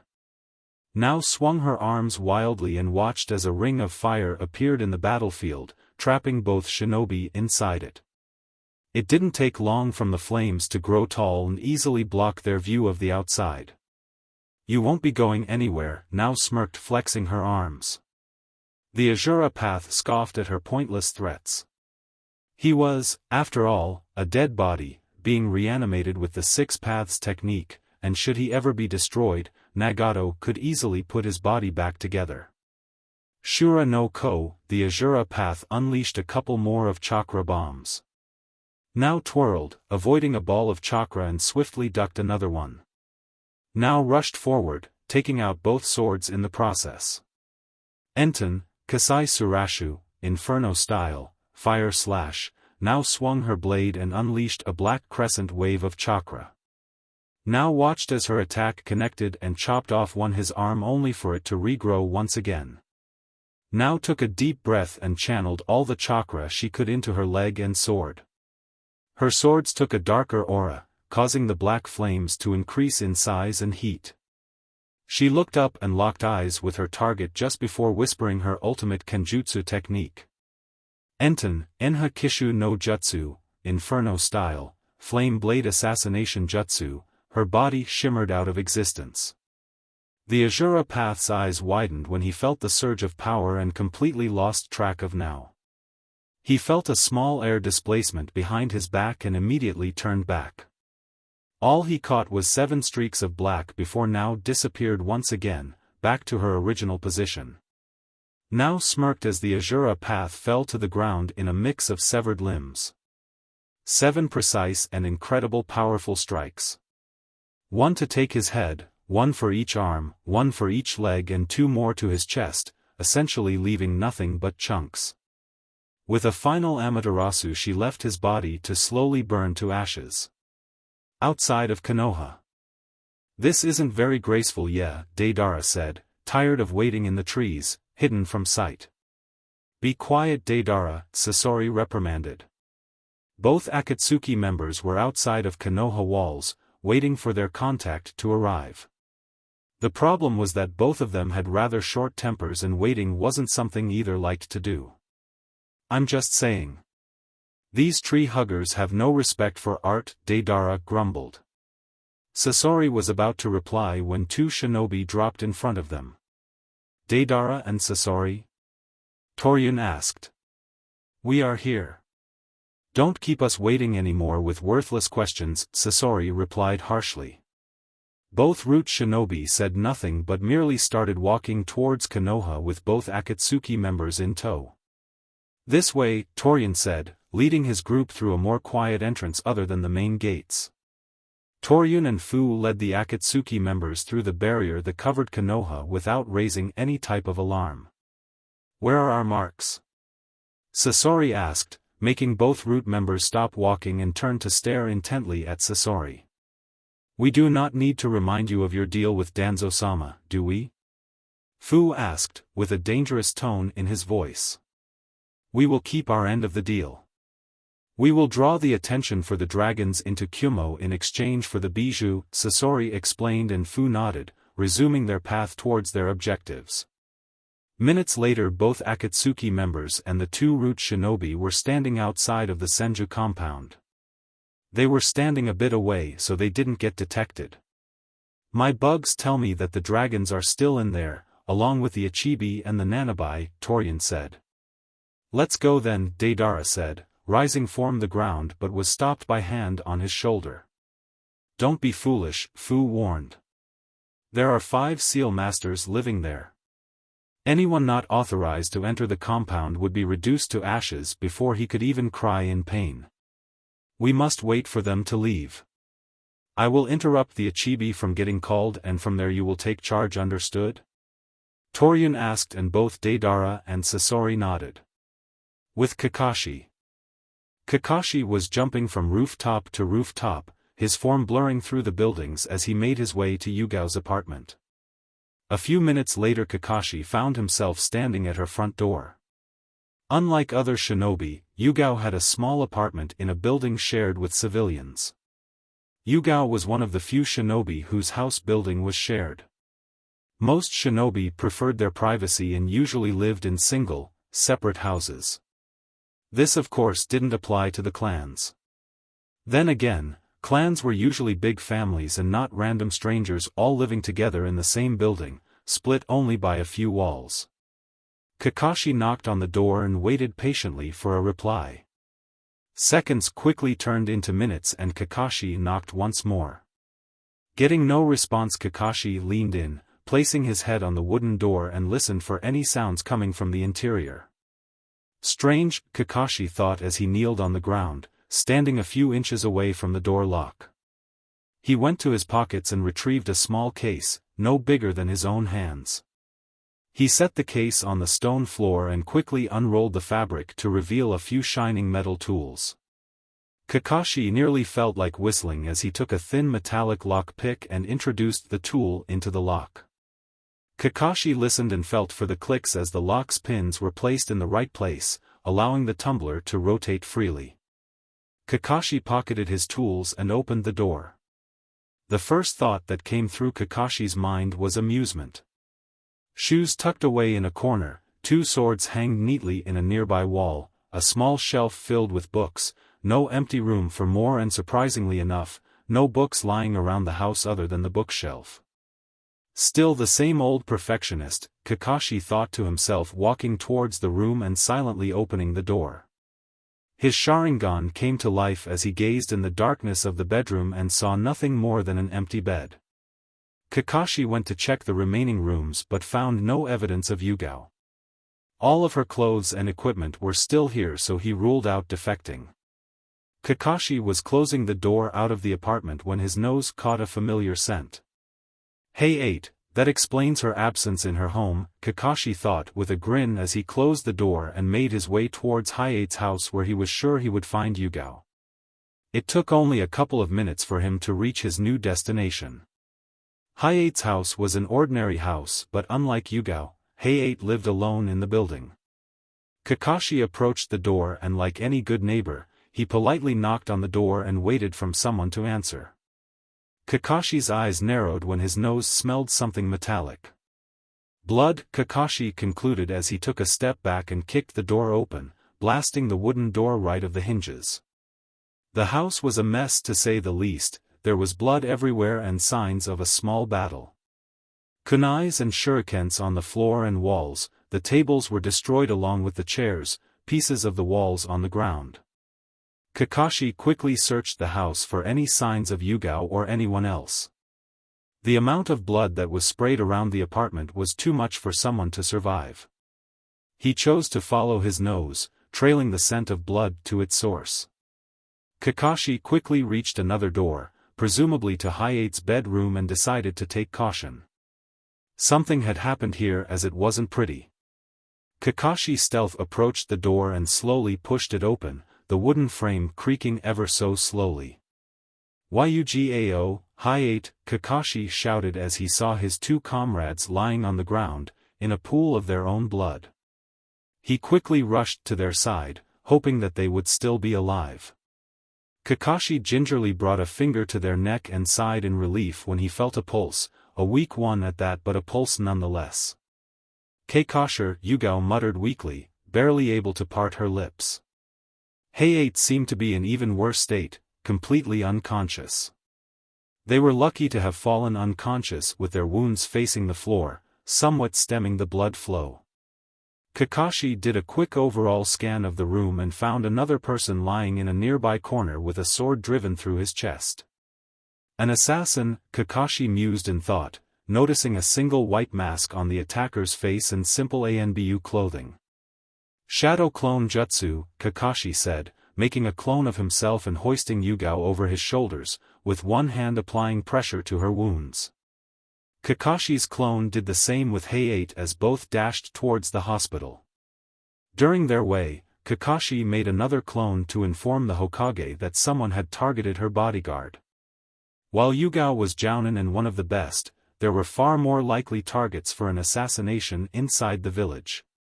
Everyone knew that Yugao was an ANBU, but a mere few knew that she the Hokage's bodyguard. Just thinking that someone had found their identities and made a move on them was troubling enough.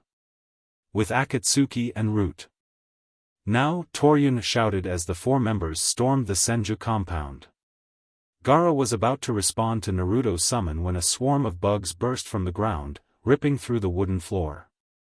"Futon, Daitapa, great breakthrough."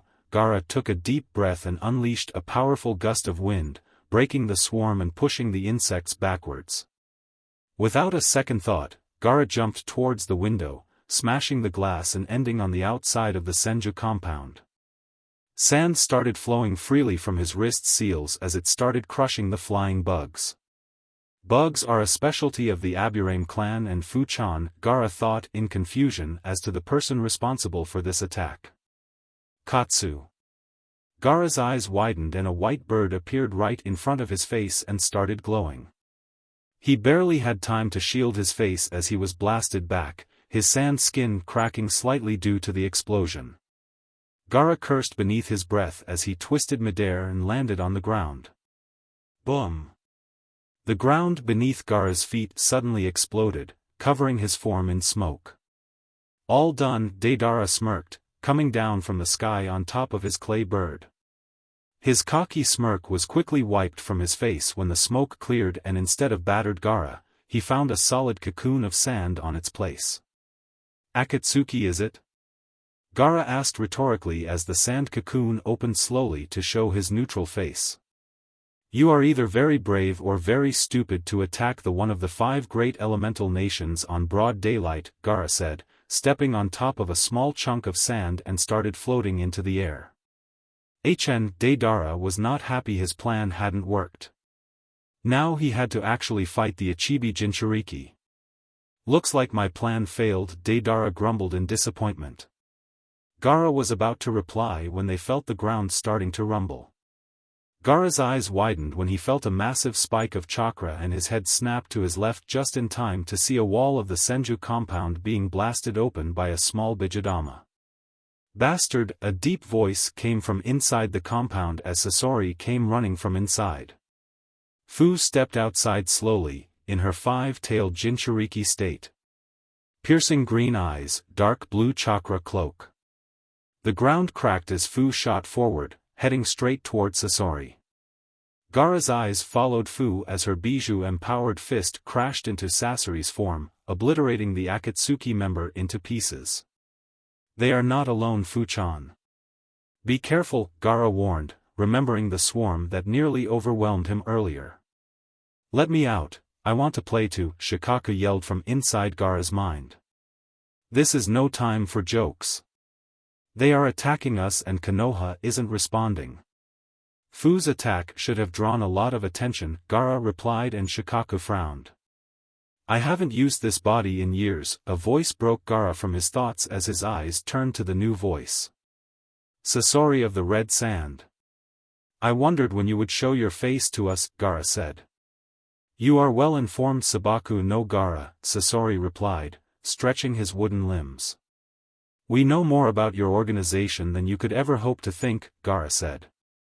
Fu slowly made her way towards his side as more sand started pouring from his storage seals. Fu-chan, are you in control? Gaara asked towards his partner in bijou form. Yes, Fu snarled at the Akatsuki members. Go, Gaara said, raising a wave of sand as Fu roared and dashed forward. Deidara's bird quickly flew high into the sky, out of range from Gaara's sand. Sasori disposed of his Akatsuki cloak to reveal his puppet body. From his back came several metal blades that blocked Fu's punch. Roar! Fu roared, releasing a shockwave that pushed Sasori backwards and cracked the ground from the pressure. Sasori skidded through the ground until he stopped. Tisk, Sasori sighed beneath his breath as he took his favorite puppet. Things weren't supposed to be like this, there wasn't supposed to be a battle in the first place. Satetsu Shigure, Iron Sand Rain, Sasori's puppet, also known as the Sandaime Kazekage, opened his mouth, releasing a cloud of black grains of iron. Satetsu Keshu, Iron Sand Gathering. The iron sand started compressing into high-density shapes, the size of small houses as they hovered in the air. With a flick of wrist, Sasori commanded his puppet to send the barrage of chunks of iron towards Fu.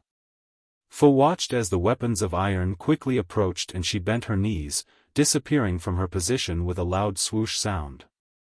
Sasori took an involuntary step back when he lost track of Fu. He caught movement in the corner of his eyes and formed a metallic sheet of iron in front of him, just in time to block a bijou-powered fist from Fu. Her punch connected with Sasori's defense with a loud bang, the sound reverberating through the air, a testament to both the power of the strike and the sturdiness of Sasori's shield. Katsu, Deidara yelled as dozens of white clays bombs surrounded Fu and exploded. Deidara narrowed his eyes and scoffed when he noticed Fu completely enclosed in sand, protecting her from the blast. Roar! Sasori's eyes widened in shock when the sand dome opened and a bright glow emanated from the inside. Bijudama, Fu released a tailed beast bomb at point-blank range. When the smoke cleared, there was no puppet or puppeteer to be seen. Fu took a whiff of the air and her head snapped to the sky where she saw Deidara flying on his bird with Sasori next to him, with a missing arm. We cannot fight them head-on, Sasori said, looking at his missing arm. They have too much raw power for either of us. In that case, Deidara grinned as his hands flew to his bags on his legs. He took out a big chunk of clay and started molding it. C3, Deidara yelled, throwing his creation into the sky. With a single hand seal, his creation increased in volume, taking the size of a small building and started plummeting to the ground. Gaara's eyes widened at the sheer magnitude on the incoming clay meteorite. A bomb of that size would destroy a chunk of Konoha, Gaara thought in panic, raising his arms to the sky. Sand started pouring out of his wrist seals like rivers. Kusa Bohiki, giant sand shield, Gaara said as the sand started covering the Senju compound. A giant shield started forming itself mid-air, right on the path of the incoming explosive. Boom!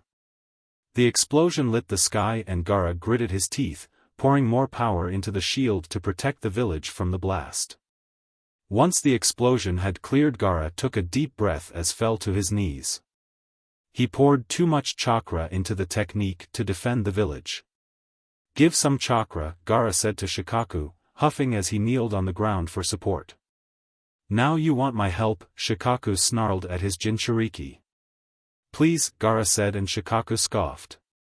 Fine, but it will take a while to replenish your chakra reserves. Even with me helping, Shikaku replied and allowed some his chakra to seep into Gaara's network, slowly refilling his reserves. Whoa, Deidara shouted, forcing his clay bird to bank left all of a sudden as a tailed beast ball barely grazed them. Deidara started evasive maneuvers as Fu started firing multiple bijudamas against the bird, trying to bring them to ground level. She looked towards Gaara and saw him slowly regaining his breathing. Gaara's attention turned to the incoming voice as two Umbu squads arrived at their position. Reinforcements? Sasori rhetorically asked. It was bound to happen with all the ruckus you made, Sasori said towards Deidara, who huffed in defiance. Does it matter? Deidara grumbled. Let's just take the Jinchurikis and be done with this. Help her, Gaara said, slowly regaining his breathing. Gaara watched as one Umbu group dashed after Fu, and before Gaara could explain what was happening, one of the Umbu slapped a bijou suppression seal on Fu's body. Fu roared as Komiai's chakra was suppressed and the link to her bijou closed off. What are you doing? Gaara yelled as the remaining Umbu squad tried to the same with him. Gaara was lucky to have his sand that automatically pushed the Umbu back. Gaara's mobility was still impaired by the heavy usage of chakra and he didn't have many options left. Whoever these Umbu were, they were in working with the Akatsuki. Gaara was forced to jump backwards as the Umbu group engaged offensive actions against him. What is happening? Gaara thought as he dodged another sword strike. His eyes turned towards Fu's unconscious form, her body being loaded into Deidara's bird. Konoha has been compromised. And the rest of the group was drawn into another battle, Gaara thought, pondering his options. 2 Akatsuki members along 8 Umbu members were too much for him now that he was drained. Gaara did the only thing he could in this situation, he channeled what chakra he had available and shunshined away from the battlefield. Oi! Deidara yelled when he noticed Gaara disappearing in a tornado of sand. The Ichibi is running away. Forget about him, Deidara. We will use the Nanabai as bait, he will come for her, Sasori explained, but Deidara grumbled nonetheless before accepting the facts. Sasori jumped on top of Deidara's bird as the two flew away from Konoha, knowing that Gaara wouldn't take long to come after them. With Gaara cancelled his shunshin due to lack of chakra, arriving a few miles away from the Senju compound and collapsing against a tree, taking deep breaths. He looked over his shoulder, scanning his surroundings for any possible shinobi. He could trust very few people if Konoha's ANBU had been compromised. Gaara looked at the sky and noticed a white bird hovering around Konoha and flying away. Gaara strained his eyes at the bird itself and saw Fu's limp form on the bird. I'll need help, Gaara said out loud before dashing towards the only place he knew he would get help to rescue Fu. What's taking so long? Gaara asked towards his bijou. Well, excuse me for not being able to flush your system with chakra like the Kyubi, Shikaku snarled. Just keep giving me what you can, Gaara replied, trying to avoid conflict with the raccoon and his mood swings. Gaara stood up, having regained his breath and run off towards the Aburame compound. The shunshin was out of the question, he had used what little he had left to get away from the Akatsuki. Aburame compound, push them back into the woods, Shibi yelled to his clan. All of a sudden his compound was being swarmed by 2 Umbu squads. Hijitsu, Mushitatsumaki, insect tornado, Shino said as the bugs surrounded the enemy and started spinning around them at high speeds. As the tornado was spinning, each bug took a bite of each one of the ANBU. It was mere moments later that the ANBU were all but disintegrated. It's done, Shibi said, taking a deep breaths and falling to his knees. Argh, Shibi suddenly began yelling in pain and fell to the ground, squirming in pain. Father! Shino yelled, rushing his father as well some members of the clan. What's happening? Some member asked, clearly wondering what was happening to their leader. Shino laid his father flat on the ground and ripped his chest's clothes to display a growing purple spot in the middle of his chest. Rinkachu, phosphorus destruction insect, Shino simply said, ignoring the gasps of everyone around them. Rinkachu, a rare breed of nano-sized, venomous insects that destroy the body's cells, causing excruciating pain in the process. Take him to the hospital. It's too late for that.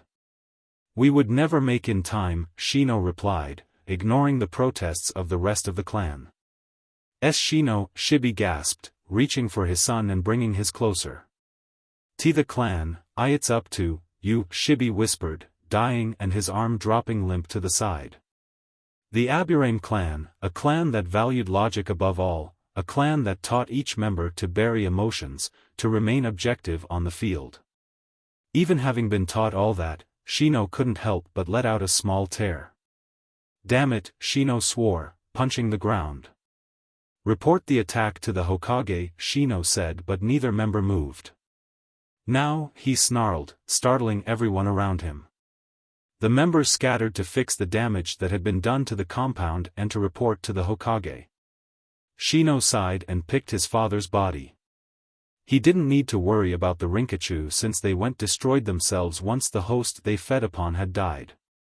Shino quickly made his way towards the compound, a small walk but it felt like miles. Shino arrived near his house and looked as the door opened. Shino? A female voice appeared on the other side. No, she whispered when she saw Shibi's limp form being carried in his son's arms. Shibi, she yelled, rushing towards them. Shino stopped and lowered his father to the ground, allowing his mother to envelop Shibi in a desperate hug. Sorry, Shino said, his voice raspy and dry. They took us by surprise and one of the attackers was one of us, Shino whispered, watching his mother swallow herself in grief at the death of her husband. He's a better place now, Shino offered, feeling completely helpless. He had already accepted his father's death and was trying his best to help his mother. Stop rationalizing everything, his mother yelled, her eyes red with tears. He was your father and you can't even spare a tear in his honor. Do you even feel anything for us? His mother asked. I would sacrifice anything for my family, Shino replied instantly and immediately snapped to attention. Stay behind me, Shino ordered, feeling a presence rapidly approaching the compound. His eyes looked around until he caught Gaara approaching and the first thing he noticed was his state. Sweat dropping from his face and his chest weaving heavily. What happened? Shino asked, shouldering Gaara so he didn't fell to the ground. Akatsuki, Gaara replied and Shino was immediately on alert. They took Fu, Gaara said softly and Shino's heart sank. First his father and now Fu. Where? Shino simply asked but Gaara noticed the slight edge on his voice. Gaara looked to the ground and his eyes widened when he saw Shino's father dead. You were attacked as well, Gaara said and Shino nodded. Looks like it had been a joint attack on the clans of the village. Gaara could only speculate on the goal of everything. Rest, Shino said and lowered Gaara to the ground. What are we going to do? Gaara asked, finally being able to rest for a few minutes. We are going after Fu, Shino simply said and started walking away. Wait for me to come back, Shino said and Gaara nodded in acknowledgement. Moth dash. Go, his mother interrupted him. Give them hell for me, his mother smiled sadly and Shino nodded. Aburame Hive Shino arrived at the center of the wood surrounding his compound.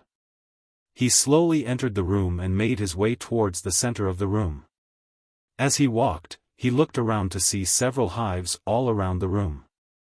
Here was where they grew their bugs, and where they performed the ceremony on the newborn. Shino stopped right in front of a large box. It was just an ordinary box, standing in a simple wooden desk. While seemingly plain, this box had etched a single word on the front. Forbidden. Shino paid no second thought and opened the box, taking the jar out and gently lowering it to the table. Shino placed a hand on the lid and hesitated ever so slightly, before picking up the jar and smashing it on the ground. As the jar shattered on the hard floor, a large swarm of bugs burst from it, immediately accessing the threat and completely covering Shino from head to toe in a shroud of darkness. Shino gritted his teeth in pain but did not waver for even a second on his decision. You took my father from me, Shino said, dropping to his knees. But with you, I will rescue Fu, Shino replied, his eyes burning with fire, and the bug seemed to feel his power and determination. The swarm slowed down and began slowly flying around him. The bug landed softly on him and started slithering their way into his skin. Shino dropped his black goggles to the ground and slowly stood up. His skin was now a deep purple and his eyes shining a bright silver. Let's go hunting. See you in the next one.